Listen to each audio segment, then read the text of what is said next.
right, everybody, welcome back to Cool's Reviews, the final one of 2023. What a year it's been. It's been really good for us, and obviously, we couldn't have done it without you guys. So, thank you for helping make this year what it was. Also, this episode's special to us because it completes a journey that we started roughly about 3 years ago. Right before Roswell, I know we at least did those two episodes, and we started Project Blue Book all the way back then. And today we are going to discuss Season 1, Episode 10. And what an episode it was. Always, always fun to come back and watch. It's probably the third time I've watched it in the last month and a half. As we know, if you guys watched our Episode 9 review, I accidentally started talking about this one because I watched them back to back. But this one does take place in Washington, D.C. And sets up season 2 pretty good. I would say we'll get to some of that at the end because I don't want to spoil too much yet. As far as there is definitely some things that we need to explore in season 3, so please hashtag save Project Blue Book. Season 3? Yeah. Yeah, there's things that they need to make a season 3 for. Oh, true. But as always, my name is Keegan. Joining me today is Matt. And I'm Sam. So this episode pretty straightforward. There's stuff going on in DC. We're not sure what's going on yet, but Quinn is sent off there. Hynix stays behind, but as we know, he gets information from the man in the hat that he needs to go to Washington, D.C. He needs to be at a certain location at a certain time. And what does he do? He goes to Washington, D.C., and a pretty good fake out for anyone watching. He gets there after talking with Quinn. He's in a panic. Great acting as usual from Aidan Gillen, who plays J. Allen Hynek, and Michael Malarkey, who plays Captain Quinn. But they get to the lawn near the Washington Monument, and Hynek's just like, well, they were taking a taxi, and then they got out of the taxi and was just like sprinting to that like location near the monument. Yeah, and then they get to the monument, and they're just sitting there, kind of waiting, and then they think for a second nothing's going to happen.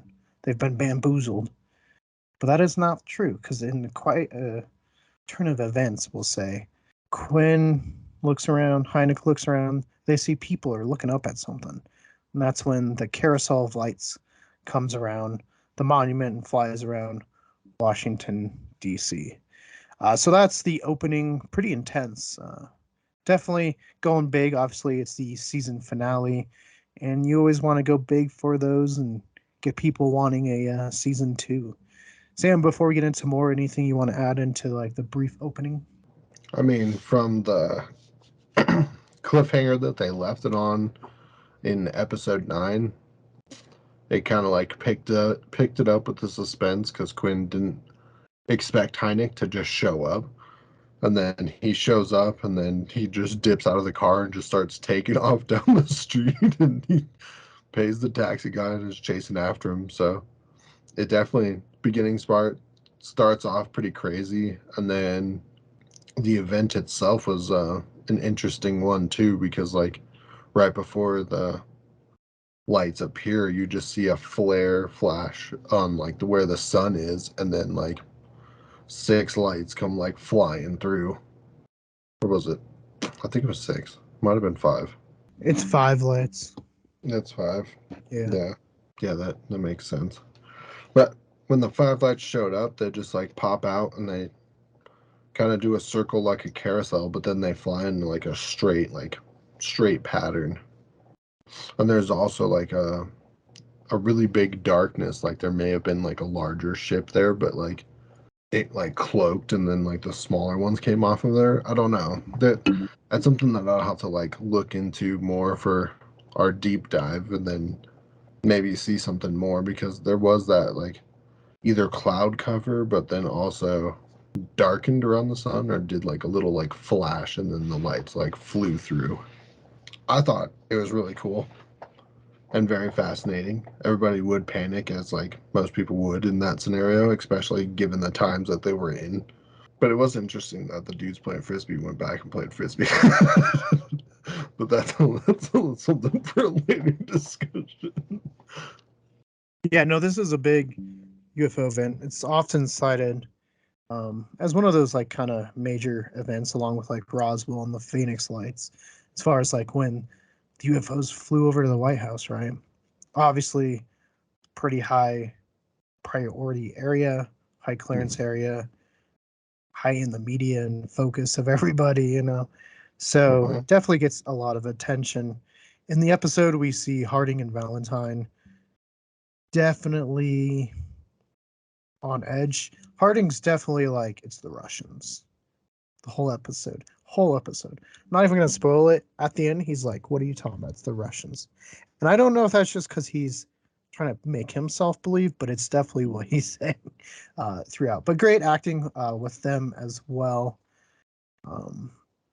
But that kind of brings us to a point where they set up, you know, the usual like kind of press conference, right? And that's when Blue Book comes and they're going to tell the press what's going on. The press is asking questions, and Hynek says it's temperature inversions. It's kind of just at this point nothing too big. It does come around later in the episode, but right now Quinn and Hynek are on kind of the same page. They're just trying to calm the public down, not create mass panic and riots and stuff like that. Just put the public at ease. But then you see the man in the hat. He's watching and definitely disappointed of what Hynek said. He was definitely hoping it would go another route, and Hynek would say UFOs, aliens, space saucers, something, right? Not temperature inversions. And he gets a note to Hynek, and Hynek ends up going to meet him. You know, he makes an excuse of why he needs a split off from Quinn. But Quinn kind of, at this point, he's learned Hynek. He kind of knows what he wants or what he's going to do. And he follows him to this meeting point. And this is when what? What do we find out in this episode, Sam? Who is the man in the hat? Essentially, the Men in Black. Yeah, and there's more than just one of them. Oh yeah, there's an entire group. They just come out of nowhere, and then it's just like, whoa, what's going on? Who are these people? Right. No, back to Keegan's topic about Harding. I think he just, given his scenario with his previous operation of Roswell, he's just hoping it's not that because of what he had to go through with that case specifically in order to like silence it. That like he's just full on trying to make it something else so that he's just like, I don't want to deal with that shit again. Don't want to. It was not fun. Right. Yeah, and we'll learn more about that in season 2, episode 1 and 2. Or if you want, you can already see our reviews because, like I said earlier, we've done them because we wanted to do them before we went to Roswell. Yeah, that's kind of why I brought it up. Otherwise, I wouldn't have. But See, it's a good time. We can send people to go see that after here if they want. That is available. That, or he just really wants war. One of the two. Because He's definitely high strung. I think until Roswell, we don't see him break, but we see him panic in episode 2 of Roswell. Yeah, no, he starts panicking and losing it. Yeah. he starts to lose it. Panic you also might be a low word for what he does. This one you definitely see Quinn kind of break away from like the generals and their like misinformation, like to a full extent now. Like he is like fully sees it. And he does get upset with Hynek because of his explanation on like the secret meeting and not like backing him up, but like Hynek just knew. Like that's the reason probably why he didn't like mention it during the press conferences, because if we wanted to continue to do this and investigate on our own, we have to just play along. Oh, you're talking the second meeting they have. Because what happens is after the Men in Black encounter, they get Oh, I they guess we didn't go that far, did we?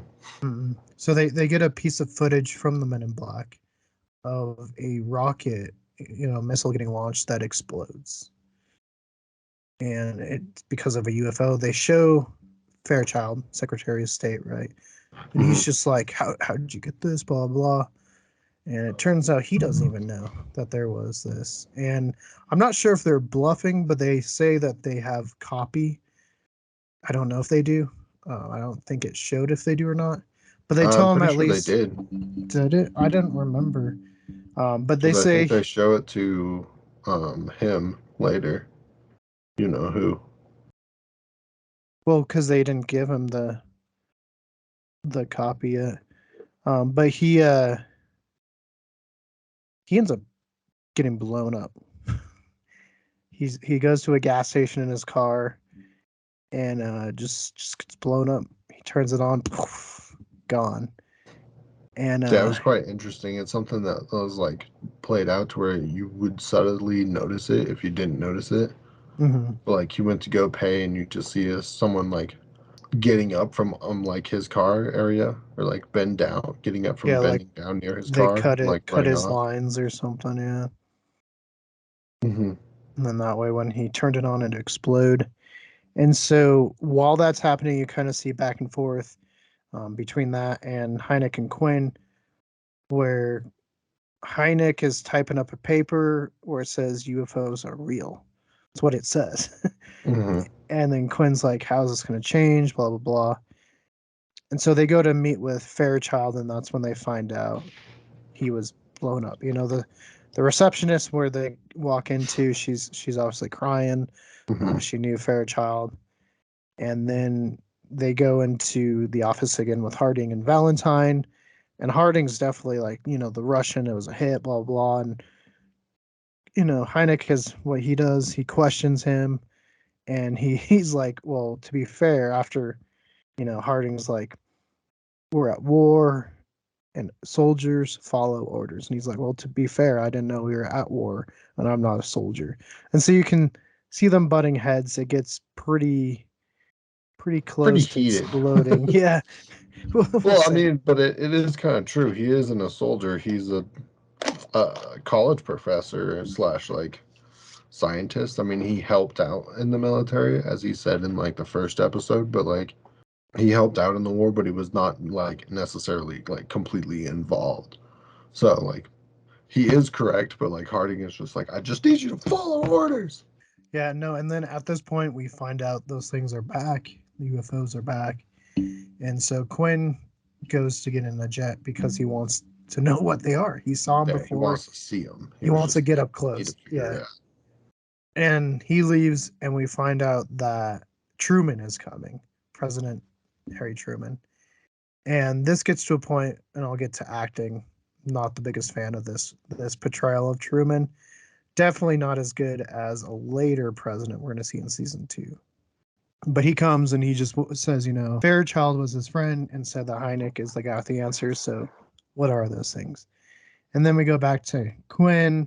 He's getting close, and then all the other pilots in his squad start having, things going on in their brains, and they're seeing stuff and hearing stuff. And they're pulling away, and then it just comes to a meeting, right?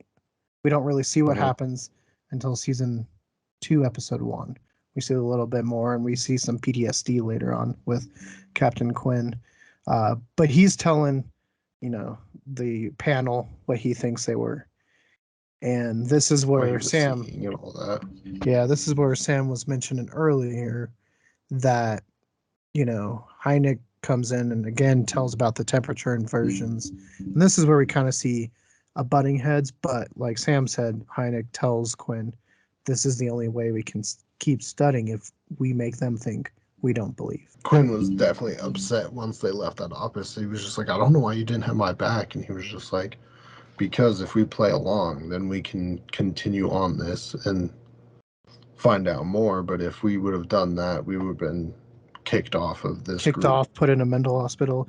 We saw what happened to what's his face earlier in the season. Fuller. Fuller, yeah. We saw what happened to him, so you don't want to be like him, right? Yeah, Fuller and then Who? the other dude. From the dogfight. Hmm. And then the military experiment 2 episodes ago, 2 episodes ago. But yeah, and then we also, I guess we forgot to mention the whole subplot of Susie sets up Hynix's neighbor as a Russian spy to cover herself because she's obviously been wiretapping their house. Yep. And Mrs. Hynek finds it. Because she was hearing static in the phone.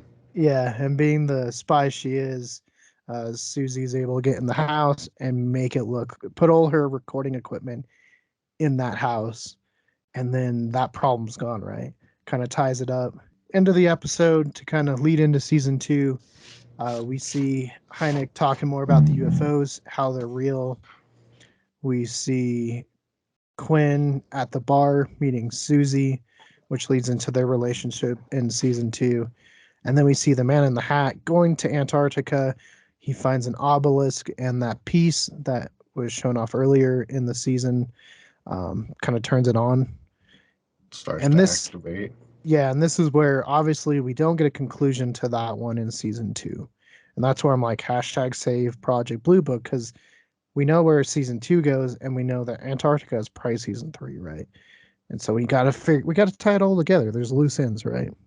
Mm-hmm. Yeah, So- season Too many 2 of them. leaves on a giant cliffhanger too that I'm just like, no! I know season 2's cliffhanger is even like it Hey, adds on to this spoilers. one. Hello. Hey, we didn't say what the cliffhanger was. TV shows always end on a cliffhanger, unless it's like the series Always. finale. Yeah, unless it's Yep. the series finale. But usually they get tied up. Unfortunately, Project Blue Book got canned around the time of the pandemic when they were kind of canceling a lot of shows. But unfortunately, this one had really good ratings. A lot of people are watching it, and it's not like they don't still talk about this type of stuff. So it's just kind of a weird thing. There's a huge petition online too to save Project Blue Book. We've definitely mentioned it a lot throughout our videos, and at this point, it's been a while. I think 3 years since they made an episode, so who knows? Luckily, not too long of time has passed. All the actors can still perform, Mhm. but hopefully, at some point, we'd get a conclusion, even if it was a Well, movie. dude, it's still in Roswell as well. It's mentioned in the one museum, so I mean, there's a following out there for it. Yeah, and one of the biggest museums for UFOs is Roswell.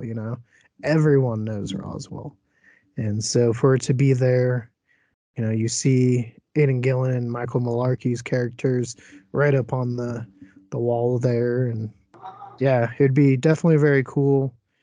And who knows, maybe we can talk to some of these people and see about trying to promote, say, Project Blue Book. And like Sam said, it would be fun to do some deep dives and go to some of these locations where the episodes take place and talk more about the files from what we do have, and show you the real places more than just what's on the TV, but actually kind of take you guys there. So yeah, this has been a journey, a much funner one than another journey we recently did with Chad Kalick. Even though, hey Chad, I saw your comment. Thank you for commenting. Glad you liked our journey of your reviews. Of your journey. Our journey of your journey. Our journey, journeying through your journey and reviewing that Journeyception. journey. It was an inception of Inception journeys. No, so now we'll kind of get into like, Sam, what is your just overall feeling on the acting and cinematography and stuff of this episode and music? I mean, always 10 out of 10. Yeah, but you're gonna have to rank them soon. We'll talk about that at the end of the episode. Rank them all 1. They're all rank 1 for me. No. Matt, what about you for acting and music and cinematography? Was there any scenes or anything that stood out for you, or musical cues or anything like that? Well, no, like I said, I'm blown away by how I think it was the BBC, right? Like how well they did on History Channel. or History Channel, how well they did on this series. Like acting is great. The suspense music, it gets better every episode. So I'm gonna outdo Sam here. I'm gonna go 10 out of 10 all the way.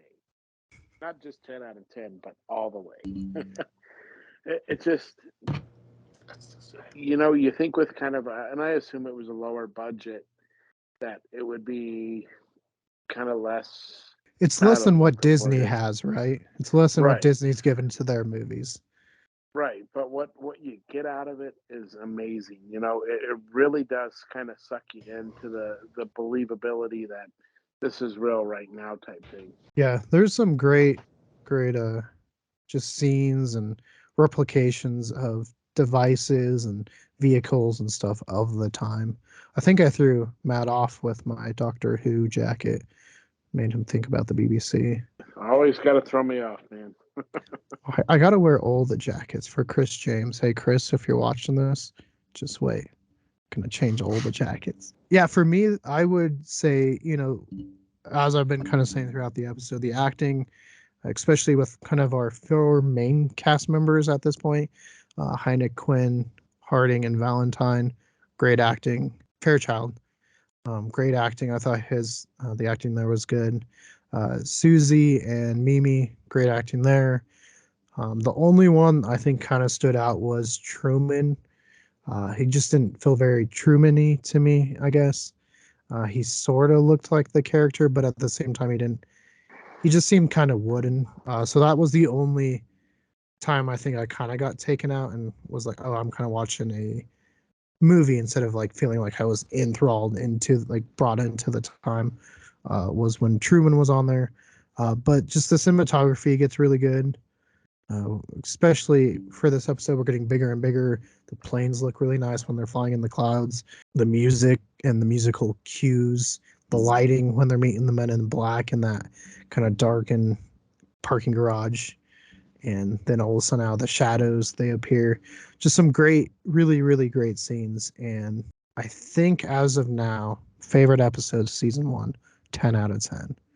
We'll see when we do a later episode how I rank it when I look at them all combined, but just kind of based off of raw emotion right now, 10 out of 10.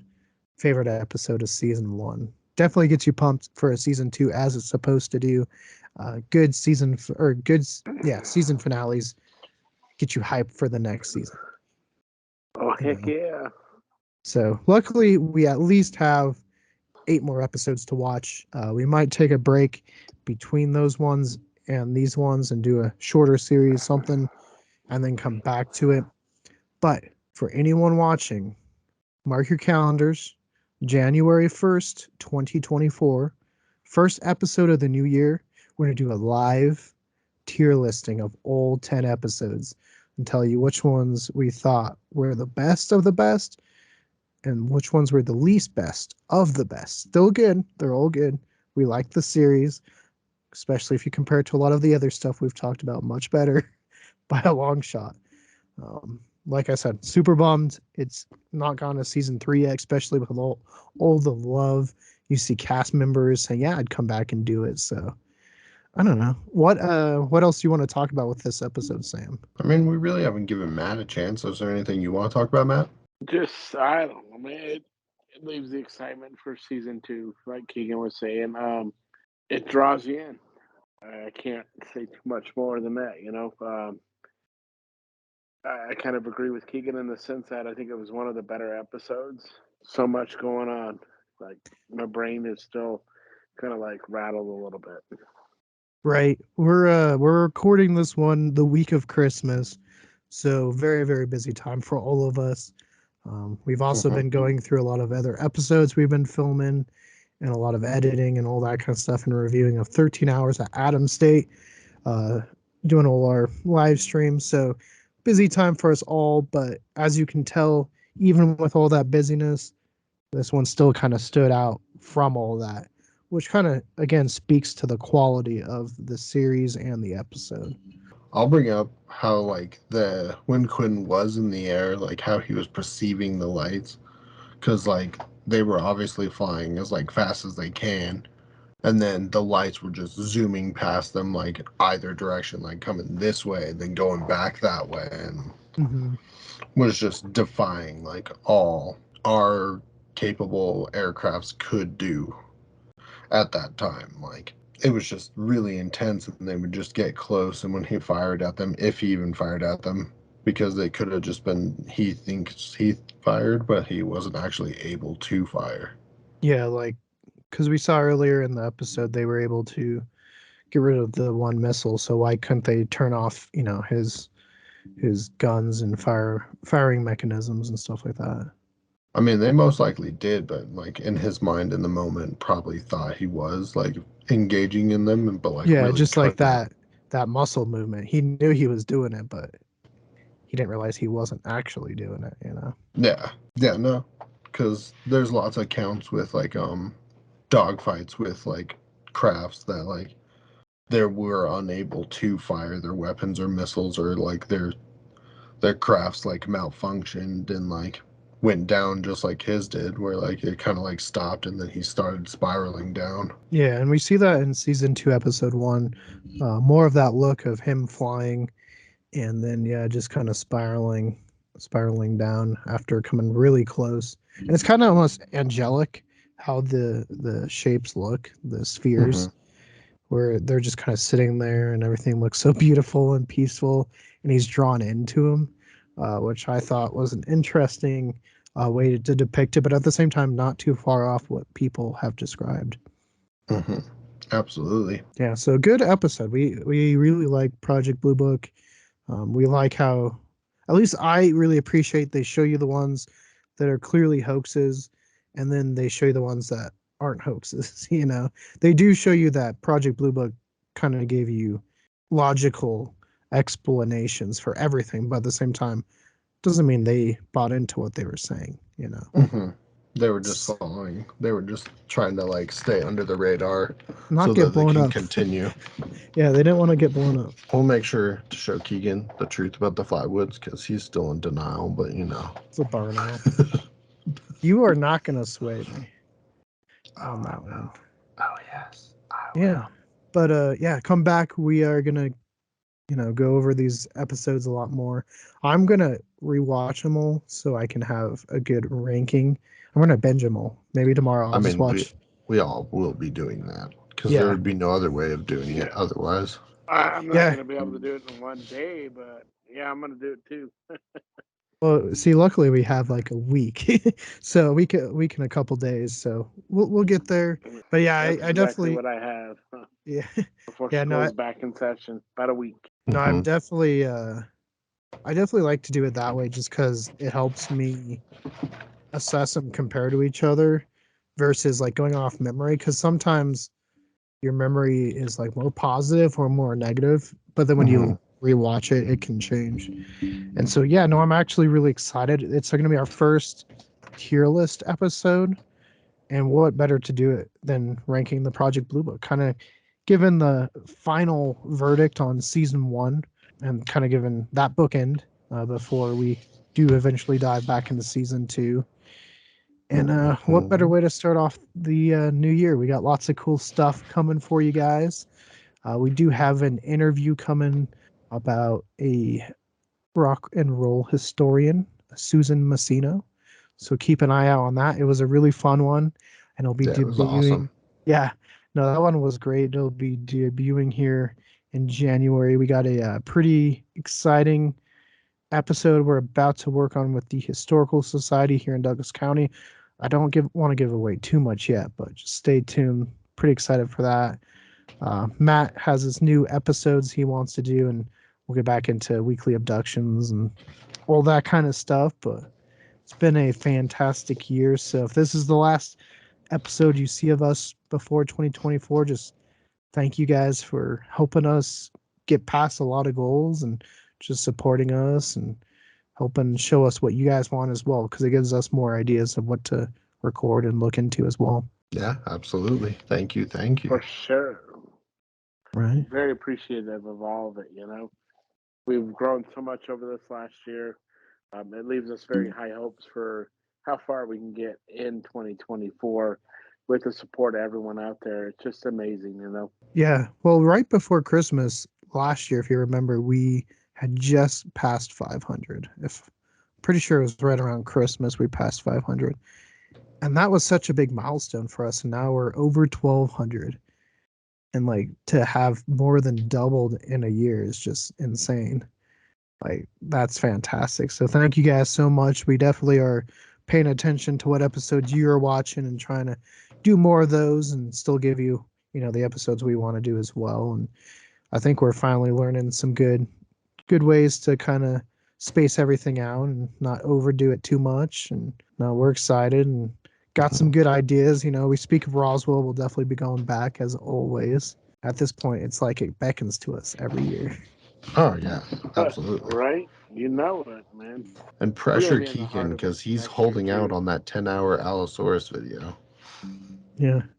Pressure me so we have to go stand at the Denver Museum for at least a 5-hour session one day. I mean, And he then already a second has. time. He's just holding out on you guys. I renewed my pass. I'm ready. Let's go. All right. So if you're ever at the Denver Museum and you see three guys just filming an Allosaurus not moving, it's us. You've seen us in public. Yeah, no, we have some new Fossil Frenzy episodes outside of Sam's pressuring me of the 10-hour Allosaurus. I have been working on some actual Fossil Frenzy episodes, dealing with some fossil trace fossils in Canyon City, as well as a pretty awesome dinosaur, and that we got to go visit in Oklahoma City. So, yeah, lots of fun stuff. I can't wait to share because I think we're going to do even better work. That's all we can do is strive to do a little bit better each time. And I think next year is going to be a big step. And yeah, thank you guys for all the support. And it's been a great year. And yeah, we can't wait to see you on the 1st so we can do this tier list with you guys. Rock on. But yeah, until next time, if you want to see more Cools reviews, click that link to your left. It'll most likely be some Chad Kalick films, so I do apologize. But if you go far enough back, more Project Blue Book will appear. If you click that link to your right, more from us here at Cools Paranormal. We've been doing a lot of interviews. You'll see that pop up. Don't forget to hit that like and give us a subscribe. Subscribe. And switch that notification bell from personalized to all if you want to be notified on all of our upcoming videos. And let us know before we do that tier list, what was your favorite episode of Season 1, Project Blue Book? We'll definitely take it as a vote going into our tier list.